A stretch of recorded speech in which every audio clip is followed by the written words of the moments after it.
Now in these two chapters, chapters 9 and 10, I'll come to the earlier verses of chapter 9 in a moment at the Passover. We have how the Lord guides the children of Israel in the wilderness. We have the cloud over the tabernacle moving. They were to then move, or resting, they were to then remain in the place. Then chapter 10, the silver trumpets to, as it were, draw attention to the movement of the cloud and to gather them together for their assemblies and for any alarms. And lastly, in some senses, we have the end of chapter 10, Moses asking his brother-in-law, Hobab, the son of Raguel, the Midianite,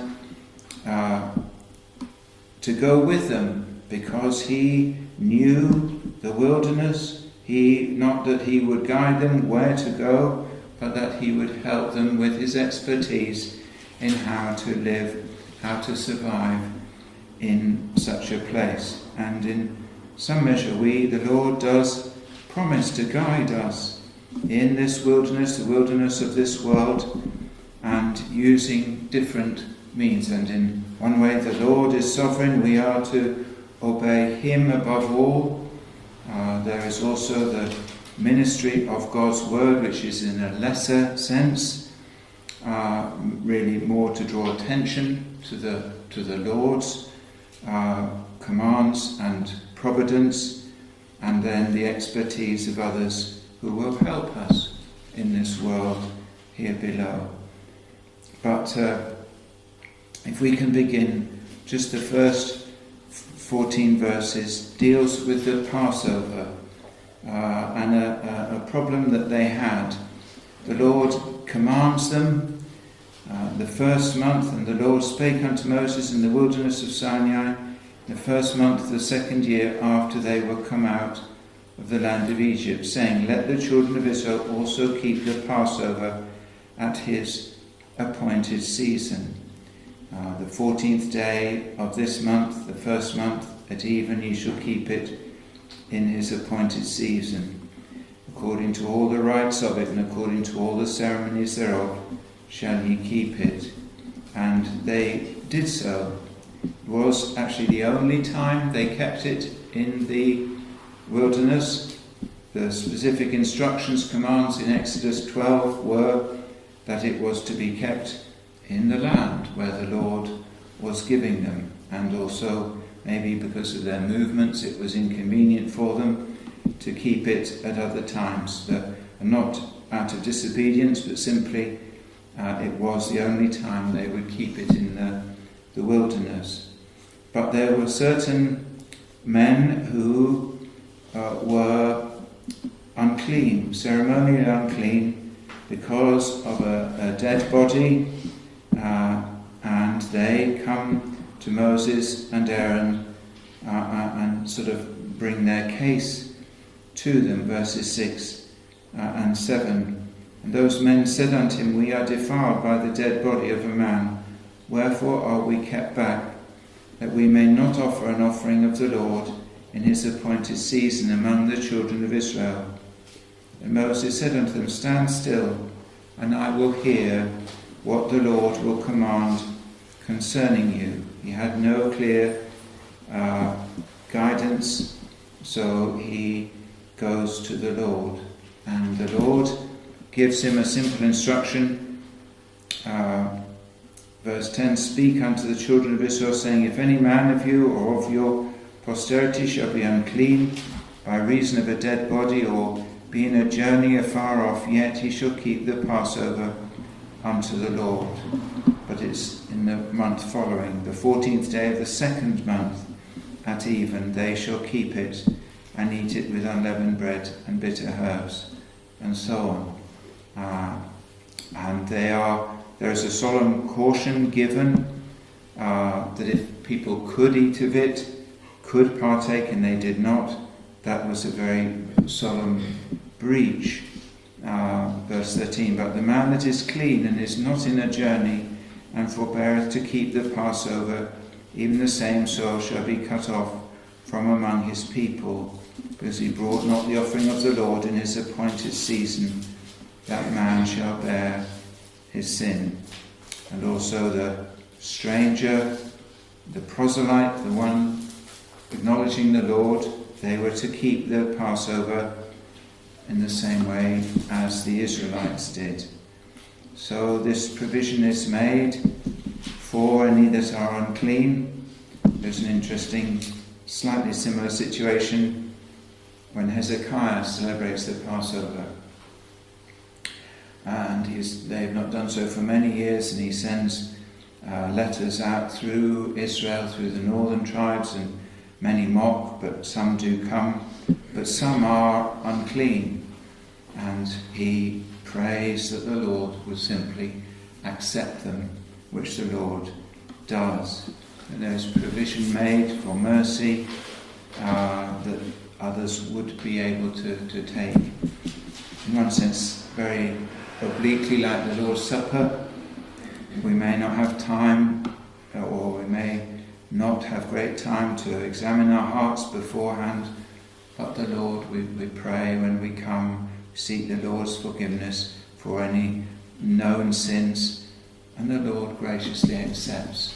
But the Lord would have us to meet in such a way. But I'd like to go on to these 3 points where the Lord gives them this sort of help in the wilderness. Very important. They are in the desert. Now, I've never really been in a desert. People say navigation is not easy in the desert. Much like at sea, you have to go by the stars. And the people that dwell in the desert, it is quite a skill, a knowledge of the air, of how to navigate in a right way. Because obviously if you get lost, start wandering round and round in circles, you've had it. You won't get to the oasis you want to go to, whatever. But here we have the Lord's provision for them. And the first is very simple and very helpful, that when they have set up the tabernacle, they set up the tabernacle, and the fiery cloudy pillar which has been by them now comes and simply comes over the top of the tabernacle. And in the same way as it has always been, it is a cloud in the daytime, the appearance of fire at night, to show them in a very visual sense, plain sense, that the Lord is with them, there to protect them, to guide them, to be there with them. And the Lord, in his wisdom, uses this means to show them the way they are to go. That when the cloud lifts up and moves, then the children of Israel are to follow it and to journey. When the cloud was taken up from the tabernacle, then after that the children of Israel journeyed, and in the place where the cloud abode, there the children of Israel pitched their tents. It is spoken of as a commandment in one sense, very visual, simple command. At the commandment of the Lord, the children of Israel journeyed, and at the commandment of the Lord they pitched. As long as the cloud abode upon the tabernacle, they rested in their tents. Both they would journey and also they would rest. In one sense, you could not have a simpler, plainer mechanism. The Lord doesn't say to Moses, go to this place, so they all pack up and find the way to that place. And no, they have that visual thing in front of them to literally to follow. And very difficult to go wrong, very difficult to go astray. And they must trust the Lord for where he's leading them. They must trust the Lord that when the cloud stays still, it is right for them. When the cloud tarried long upon the tabernacle many days, then the children of Israel kept the charge of the Lord and journeyed not.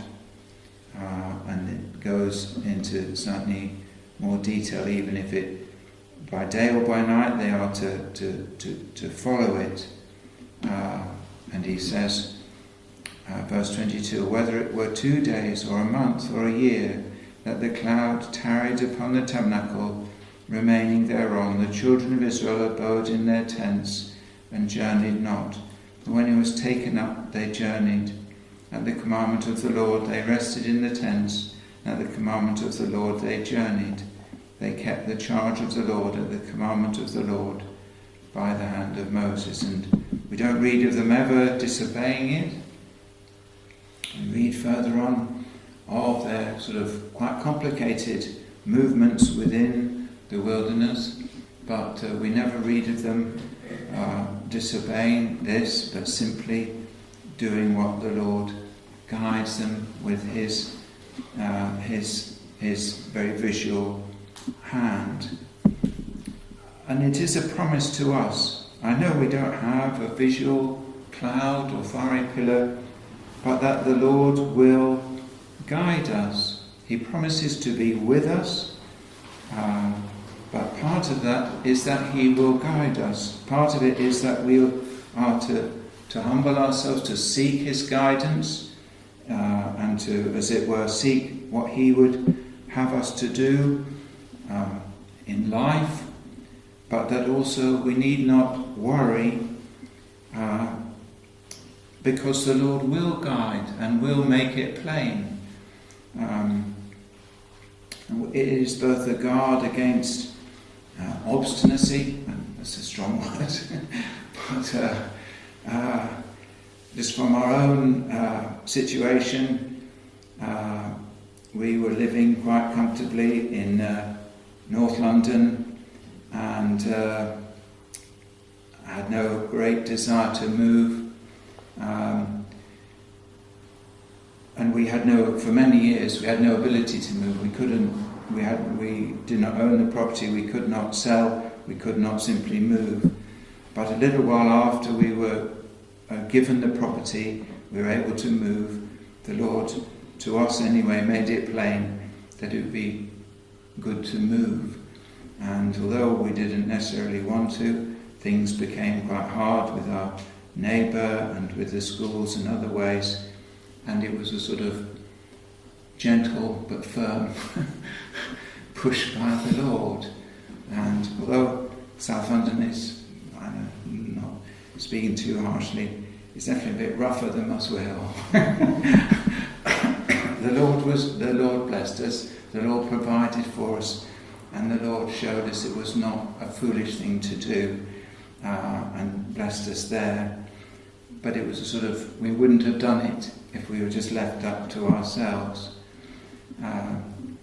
But also, in one sense, it's a guard against anxiety and restlessness. It's easy to be thinking, oh, maybe I should be doing this, or the Lord will not provide and care for me here, provide all that I need, and we can be taken up with anxious cares and looking for something better, when the Lord will guide, and the Lord will show what is right when it is the due time.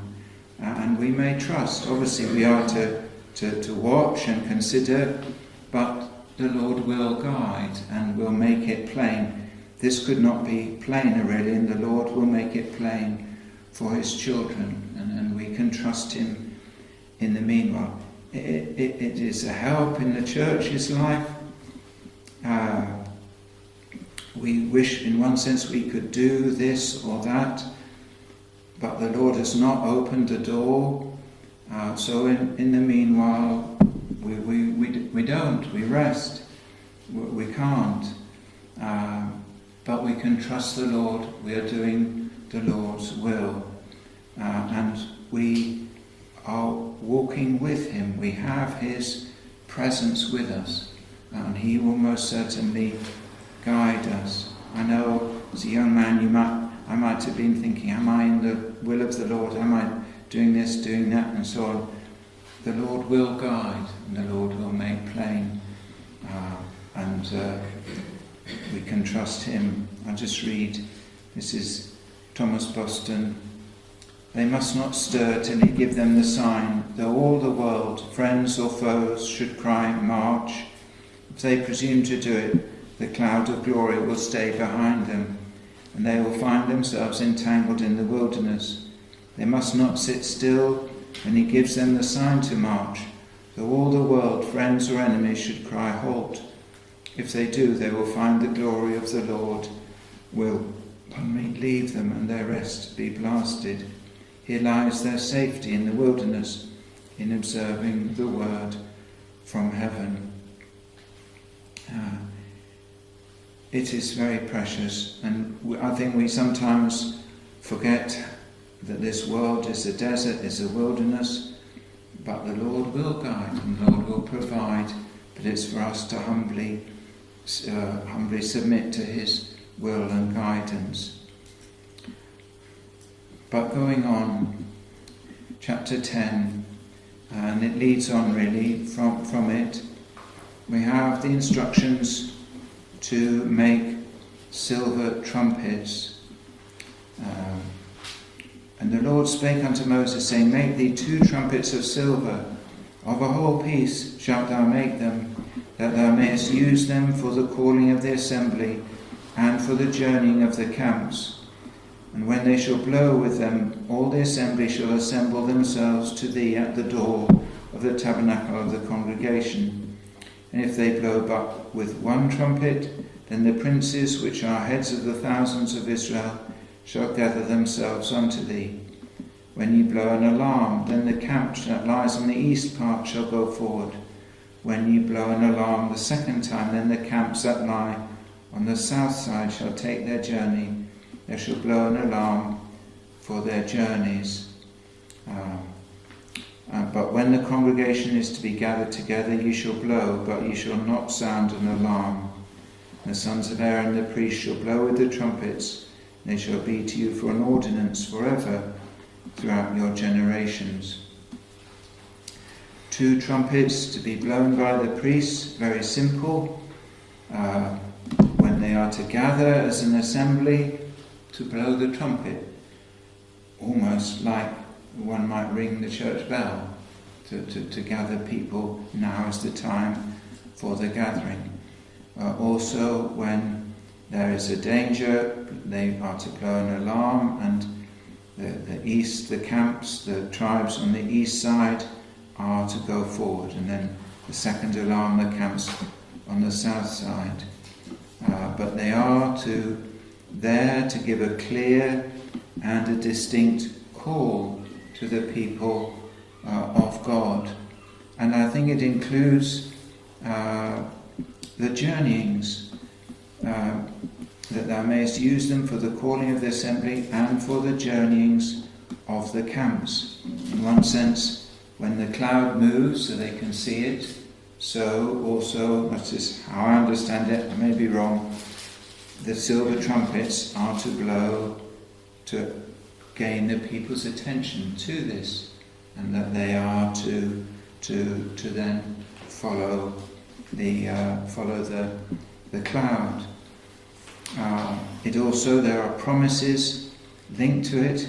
If ye go to war in your land against the enemy that oppresseth you, then ye shall blow an alarm with the trumpets, and ye shall be remembered before the Lord your God, and ye shall be saved from your enemies. A means of warning the people to blow these trumpets, to warn them of the danger that is coming, the promise that the Lord would, in one sense, hear, remembered before the Lord your God, and ye shall be saved from your enemies. And likewise, for their solemn assemblies, their feasts, also in the days of your gladness, in your solemn days, and in the beginnings of your months, you shall blow with the trumpets over your burnt offerings and over the sacrifices of your peace offerings, that they may be to you for a memorial before your God. I am the Lord. And so they are given these very simple means to gather the people together. And I think it is fairly plain. The New Testament application is the ministry of the Lord's Word. To sound an alarm if necessary, to warn, to caution, to gather the people in, to encourage to come to the assemblies, to as it were, draw attention to the commands of the Lord as the cloud would move, to draw attention to the people of God to see what is happening and to consider and to bring down their tents and off they go. And that is, in one sense, the duty of the ministry of the Word. The priests are not to go and decide which way to go. It is not the Lord's ministers to go and sort of lord it over believers' lives and say, you go here and you go there. But it is to draw attention to the Lord's commands, that they may know what the Lord is commanding them to do. There is the caution in 1 Corinthians 14, the need of a certain and clear call. For if the trumpet give an uncertain sound, who shall prepare himself to the battle? But the Lord has given this means to help the people of God to draw attention to what is important, but with limitations upon it. Simply to draw attention to what the Lord is doing and what is concerned, naturally, the warnings, the alarm and so on, but to give a clear and distinct call. So we have then, they now actually is when they actually begin to move out from Sinai. We've had all these, up to now, all these preparations, instructions what order they are to be in and so on. But now actually they begin to move. And it came to pass on the 20th day of the second month, in the second year, that the cloud was taken up from off the tabernacle of the testimony. And the children of Israel took their journeys out of the wilderness of Sinai, and the cloud rested in the wilderness of Paran. And they took their journey according to the commandment of the Lord by the hand of Moses, as they were guided by the cloud. And then we have all the list of the names going in order, as set down earlier, the different parts of the camp moving out at the appropriate times. And then we have verse 29. Moses is, I believe, his brother-in-law. Moses said unto Hobab, the son of Raguel, the Midianite, Moses' father-in-law, that is Raguel, Moses' father-in-law, we are journeying unto the place of which the Lord said, I will give it to you. Come thou with us, and we will do thee good, for the Lord hath spoken good concerning Israel. And he said unto him, I will not go, but I will depart to mine own land and to mine own kindred.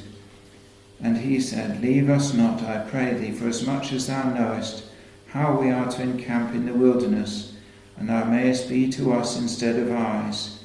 And it shall be, if thou go with us, yea, it shall be that what goodness the Lord shall do unto us, the same will we do unto thee. I believe he did go with them and his family, because we read of the Kenites, who were his descendants, in Judges chapter 1 and Judges chapter 5.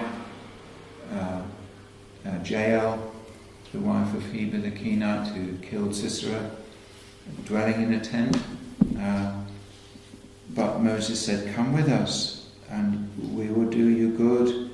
And the good, whatever the Lord does for us, he will do for you. But also, from their perspective, leave us not, I pray thee, for as much as thou knowest how we are to encamp in the wilderness, thou mayest be to us instead of eyes. not where we are to go, but how we may safely camp. Many snares, aren't there? Snakes, scorpions, poisonous plants, other things, the environment and so on. He would be very useful to them as a help and as a guide, but not to take the place of where they are to go. And if I may just apply it, we meet many and we benefit greatly from those with expertise in this world, in the broadest sense: doctors, nurses, builders, mechanics, gardeners. The list is endless, isn't it? And the Lord gives them to us to help us in this wilderness, in this journeyings, and we may invite them to go with us, encourage them in terms of a simple witness to them. We invite others to share in the blessing as we have opportunity. Paul, wasn't it, before Agrippa, he said, "I would that all here were as I am, but for these chains. I wish that all of you were Christian believers." And that's our sort of wish, that those whom we meet and who are a help to us in this pilgrimage in this world, that we offer them, as it were, not that we can give it, but the Lord can do good to them and point them likewise to Him. But they don't tell us. We don't go to our solicitors to say, which way should we go in life? Do we? That's for the Lord to guide us. But they may be of a great help in other ways, in the expertise that they have. And the Lord is the sovereign over them here, but He gives them this help through the Hobab, the son of Raguel, or Jethro, Moses' father-in-law. As I said, I do believe they went with them into the promised land.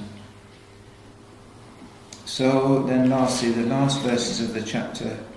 They departed from the mount of the Lord 3 days' journey, and the ark of the covenant of the Lord went before them in the 3 days' journey to search out a resting place for them.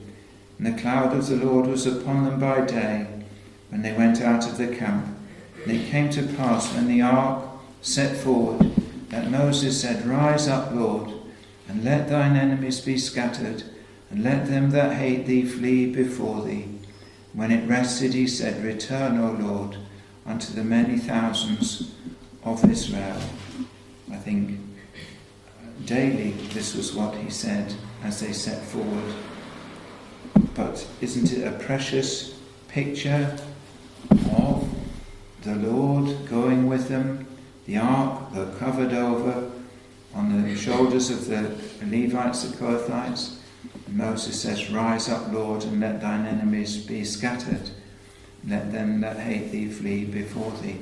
And we have the promise that Christ has gone before us in everything, being tempted in all points such as we are, yet without sin. He has tasted even of death for us. And he has gone before us, and our enemies are vanquished. He has overcome. He was tempted, but he overcame. The devil came to him and found nothing in him. And so we go out, as it were, trusting in the Lord, who has gone and does continue to go before us and to lead us in our way, and to bring us ultimately to that eternal rest. A very simple picture. It is the Lord alone who directs them, guides them, tells them where to go. It is the Lord alone in our lives who is to guide us and lead us, and we are to ultimately give an account to, but to be obedient to. rather than men. There is the trumpets, the ministry of the word, to, as it were, point people to the Lord and what he is calling and what he is commanding, but not to decide what is right and what is the Lord's will for the children of God. And lastly, we have helps provided in the world, which in one sense we can take us from the Lord. Gracious helps, experts, skilled people who will help us, and it is the Lord's goodness to us, and we may encourage them to likewise go with us in our pilgrimage and to share in the goodness of the Lord to all his children. Guidance is a very precious blessing, and the Lord will guide his children. We live in a dark world. We dare not plan everything ourselves, and we don't know what tomorrow may bring, but the Lord is altogether wise, and he knows and he has planned everything out, and we may trust him.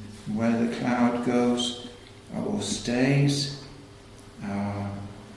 we humbly just submit to him, and he will bless and he will protect. That cloud is a sign of his visual sign of his presence, his protection, his blessing. May the Lord help us to look to him, to walk with him, to know his blessing, to know his guidance, to be kept in this weary land, and to be blessed and upheld. Amen. Now, second hymn.